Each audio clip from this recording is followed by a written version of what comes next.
नमस्कार दोस्तों, काफी लंबे समय से इंतजार था कि कब सरकार के द्वारा नेशनल हाइड्रोजन पॉलिसी लाई जाएगी। फाइनली ये वेट खत्म हो चुका है क्योंकि कल ही सरकार के द्वारा अनाउंस किया गया है नेशनल हाइड्रोजन मिशन। और ये आप देख सकते हो, यहां पर बताया जा रहा है कि जो हाइड्रोजन है, ग्रीन हाइड्रोजन, अमोनिया हो गया, इसकी मैन्युफैक्चरिंग पर ध्यान दिया जाएगा, बड़ी मात्रा में इसका प्रोडक्शन होगा। तो आपके मन में बहुत सारे क्वेश्चन आएंगे कि ग्रीन हाइड्रोजन का क्या मतलब होता है, क्योंकि ऑलरेडी अगर आप देखोगे तो बहुत सारे सेक्टर्स हैं, जैसे स्टील सेक्टर हो गया, तो उनमें भी ऑलरेडी हाइड्रोजन का इस्तेमाल हो रहा है। लेकिन प्रेजेंट में क्या सिचुएशन है और आगे हम क्या करने वाले हैं, वो मैं आपको क्लियरली इस वीडियो के अंदर बताने वाला हूं। काफी कुछ जानने को है, लेकिन उसके पहले ध्यान रखिएगा, अब से आप मेरे कोड का इस्तेमाल कर सकते हैं, अंकित 33। यहां पर आपको 33% जो डिस्काउंट है वो सभी कोर्सेज पर, ध्यान रखिएगा, यूपीएससी हो या फिर कोई भी कोर्स आप परचेस करते हैं स्टडी आईक्यू पर, वहां पर आपको मिल जाएगा। इसके अलावा अगर आप एमसीक्यूज अटेम्प्ट करना चाहते हैं तो मेरे इंस्टा पेज पर जा सकते हैं, वहां पर स्टोरीज में आपको जितने भी एमसीक्यूज हैं वो मिल जाएंगे।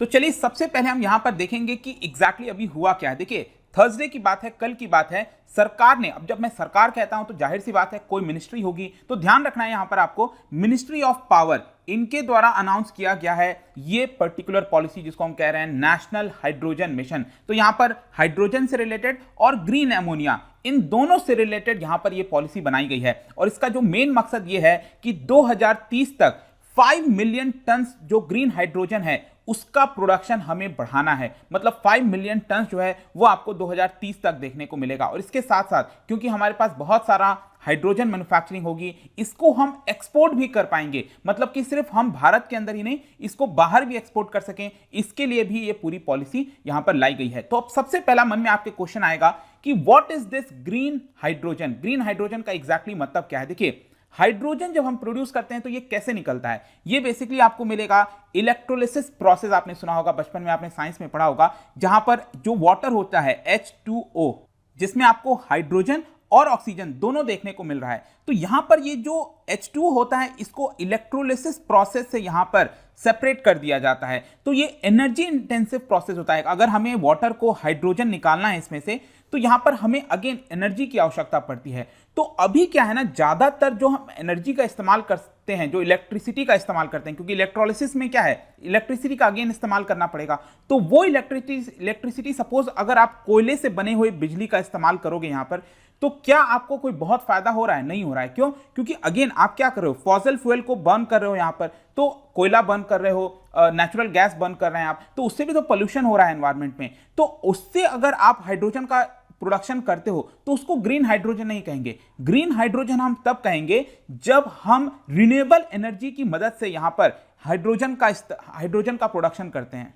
जैसे कि मान लो अगर सोलर एनर्जी हो गया, सोलर एनर्जी का इस्तेमाल करते हुए हमने इलेक्ट्रोलिसिस किया, यहां पर H2O में से हाइड्रोजन निकाल दिया, तो इसी को कहा जाएगा green hydrogen. It is very simple. तो यही होता है आपका ग्रीन हाइड्रोजन, जिसकी हम इस पूरे वीडियो के अंदर चर्चा कर रहे हैं। अब यहां पर क्वेश्चन आता है कि ये जो पॉलिसी लाई गई है सरकार के द्वारा, इसका मेन मकसद क्या है? यही है कि देश के अंदर इसके प्रोडक्शन को बढ़ाना। तो ये पॉलिसी किस तरह से डोमेस्टिक प्रोडक्शन को बढ़ाएगी? देखो, इसमें यह बात कही जा रही है कि अगले 25 साल तक, ध्यान से सुनिएगा, इस नए पॉलिसी के अंदर सरकार कह रही है कि अगले 25 साल तक फ्री पावर ट्रांसमिशन हम अलाउ करेंगे। अब इसका मतलब क्या है फ्री पावर ट्रांसमिशन? सपोज मान के चलो कि राजस्थान के अंदर यहां पर कोई सोलर प्लांट लगा हुआ है जहां पर बहुत सारा इलेक्ट्रिसिटी प्रोड्यूस हो रहा है, तो वो इलेक्ट्रिसिटी अगर आपको सपोज भेजना है आसाम के अंदर, तो जाहिर सी बात है कि अगर आप राजस्थान से असम में इतनी सारी इलेक्ट्रिसिटी को भेजोगे तो वहां पर इंटर स्टेट चार्जेस पे करने पड़ते हैं, बहुत सारा टैक्सेस लगता है। तो ये जितनी भी चीजें हैं,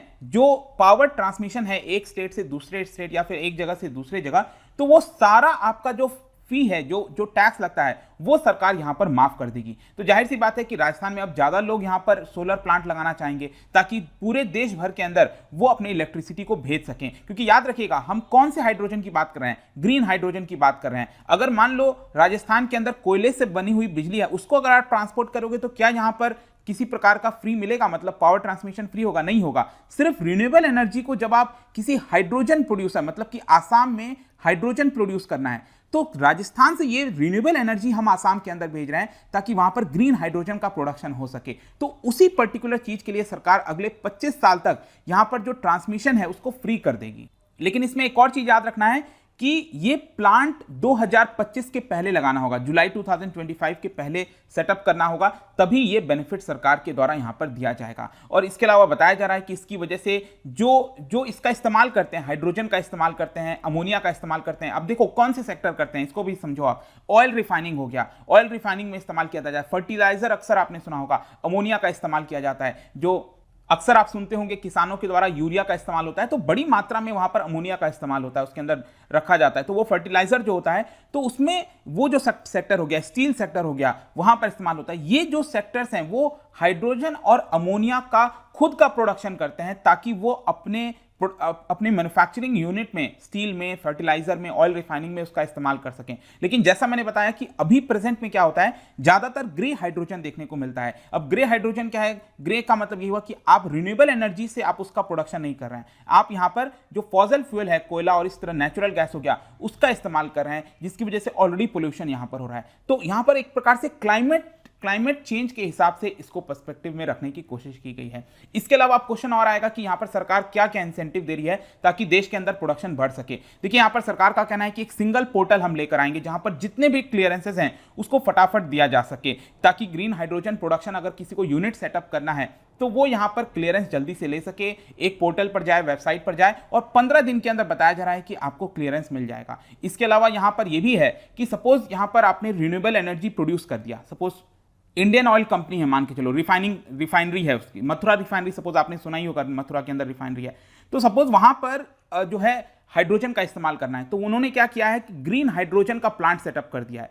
तो ग्रीन हाइड्रोजन प्रोडक्शन हो रहा है वहां पर। लेकिन अभी मान लो जो प्रोडक्शन उन्होंने किया है, जो इलेक्ट्रिसिटी का इस्तेमाल किया है, जो इलेक्ट्रिसिटी है उनके पास सरप्लस पड़ा हुआ है, तो वो इलेक्ट्रिसिटी को सरकार कह रही है कि अगर आपके पास सरप्लस हो गया तो आप जो डिस्कॉम होते हैं, डिस्कॉम क्या है? डिस्ट्रीब्यूशन कंपनी, जो शहर के अंदर, जैसे दिल्ली में अगर आप रह रहे हो, राजधानी, यमुना, बीएसईएस आपने सुना होगा, तो ये डिस्ट्रीब्यूट करती हैं कंपनी, जो इलेक्ट्रिसिटी होता है, उनको ये लोग दे सकते हैं 30 दिन के लिए, और जब भी उनको नेक्स्ट टाइम उसकी जरूरत पड़ेगी तो वहां से वो वापस ले सकते हैं। तो एक प्रकार का बैंक होता है ना, जो वो बनाने की भी कोशिश की जा रही है। मतलब सरकार यहां पर बहुत सारा बेनिफिट दे रही है ताकि ग्रीन हाइड्रोजन के मैन्युफैक्चरिंग में देश में इन्वेस्टमेंट हो, लोग ज्यादा निवेश करें। यहां पर फर्दर बताया गया है कि यहां पर जो ग्रिड की कनेक्टिविटी है उसको प्रायोरिटी बेसिस पर दिया जाएगा। अभी मैंने आपको एग्जांपल बताया था ना, राजस्थान से अगर सपोज कोई सोलर एनर्जी भेजना है आसाम के अंदर, तो ग्रिड, अब इलेक्ट्रिसिटी कैसे जाएगा, आसाम तक कैसे पहुंचेगा ताकि यहां पर हाइड्रोजन का प्रोडक्शन हो सके। तो इसके लिए प्रॉपर ग्रिड जो होता है, जो नेशनल ग्रिड आपने सुना होगा,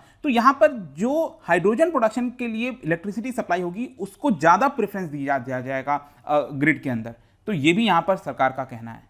इसके अलावा सपोज मान लो कोई स्टील सेक्टर है, टाटा स्टील है, उनको हाइड्रोजन की आवश्यकता है, तो अगर उनको हाइड्रोजन चाहिए तो वो डिस्ट्रीब्यूशन कंपनी से भी ले सकते हैं।